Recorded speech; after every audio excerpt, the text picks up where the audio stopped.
Kuna taarifa za ndani za Simba kufanya mazungumzo na winga anayecheza JKT Tanzania kwa mkopo Saleh Karabaka baada ya kuonyesha kiwango cha juu kilichoivutia klabu hiyo na kuhitaji huduma yake kwa mara nyingine tena.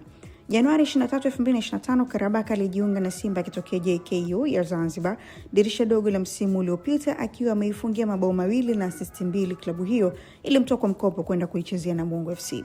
Karabaka alitolewa kwa mkopo kwa sababu alikuwa na nafasi finyu Simba. Mashindani wake walikuwa ni Kibu Dennis, alimaliza msimu huo akiwa na mabao 4, assist 4, lakini Eli Mpanzu akiwa na mabao 4, assist 5, Joshua Mutale hakuwa na bao bali assist 2, na klabu hiyo ilimuondoa katika mpango wa msimu huu, haikuridhishwa na kiwango chake. Sasa wakati anakwenda kujiunga na Namungo, kocha Juma Mgunda alisema Karabaka ni mchezaji mzuri, isipokuwa amekosa nafasi Simba mbele ya wachezaji wazoefu, lakini akicheza mara kwa mara kipaji chake kitaonekana kwa mkubwa. Msimu huu bado anacheza kwa mkopo JKT Tanzania, huku tetesi zikisema mkataba wake na Simba unaishia baada ya ligi kumalizika. Pamoja na hilo, bado wanamsimbazo wanaonyesha kuhitaji huduma yake kwa ajili ya msimu ujao, kama chanzo kinavyoeleza kuwepo kwa mazungumzo baina ya mchezaji na uongozi wa klabu hiyo. Chanzo hicho kilisema uongozi wa Simba unakaa kujadili kuona jinsi ya kumuongeza Karabaka mkataba kwa kuwa amekuwa akionyesha kiwango bora. Amesema huyu anapewa nafasi kama mchezaji mzawa, na baada ya kutolewa kwa mkopo ameendelea kupambana na kuonyesha alikosa nafasi, lakini alipopewa nafasi JKT kaonyesha uwezo wake mzuri. Lakini alipotafutwa Karabaka, ambaye msimu huu amefunga mabao 8 kwenye ligi, amesema sijui chochote kuhusiana na hilo.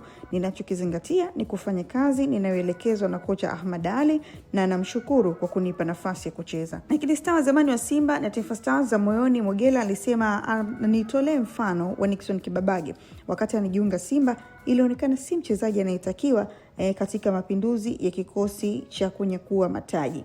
Akaamua kujituma na kuonyesha kiwango cha umuhimu wa yeye kuwepo kikosi cha kwanza. Vivyo hivyo kwa Karabaka, akifanikiwa kurejea Simba, asijichukulie kama chaguo la pili. Lakini wewe, nataka uniambie sasa maoni yako ni yapi? Unadhani nafasi ya Karabaka bado ipo ndani ya Simba akirejea kwa sasa hivi? Kuna mabadiliko yote ambayo tulitarajia kwenda kuyaona kutoka kwake? Andika comment hapo chini, alafu endelea kutufuatilia PMTV kwenye mitandao yetu ya kijamii, andika PMTV Tanzania.